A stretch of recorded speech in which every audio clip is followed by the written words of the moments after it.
ఆదివాసీ గిరిజన హక్కుల కోసం గొంతు విప్పి గర్జించిన సింహం, జమీందారీ విధానాలకు వ్యతిరేకంగా పోరాడిన అడవి బిడ్డ, బ్రిటిష్ పాలనపై తిరుగుబాటు జెండా ఎగురవేసిన ధీరుడు, బ్రిటిష్ వారికి వ్యతిరేకంగా స్వయం పాలన నినాదంతో సమర సంకం పూరించిన ఆదివాసీల తొలి బాణం భగవాన్ బిర్సా ముండా జయంతి సందర్భంగా ఆ మహనీయుడికి ఘనంగా నివాళులర్పిస్తున్నారు. బిర్సా ముండా జయంతి సందర్భంగా ఆయన జీవిత విశేషాలపై ప్రత్యేక కథనాన్ని ఇప్పుడు చూద్దాం. భారతదేశ స్వాతంత్ర సంగ్రామంలో బిర్సా ముండా చరిత్ర ఒక ప్రధాన ఘట్టం.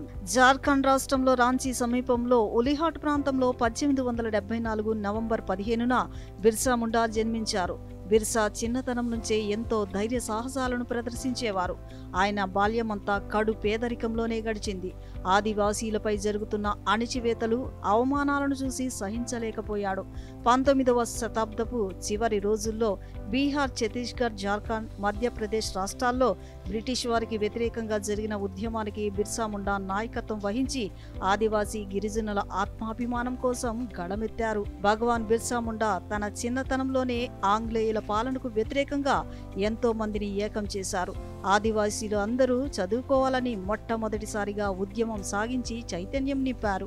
1900వ సంవత్సరంలో జూన్ 9న బిర్సా ముండా రాంచీ జైల్లో అతి చిన్న వయసులోనే వీర మరణం పొందాడు. ఆదివాసీ సంస్కృతిని రక్షించడానికి తన జీవితాన్ని అర్పించారు బిర్సా ముండా.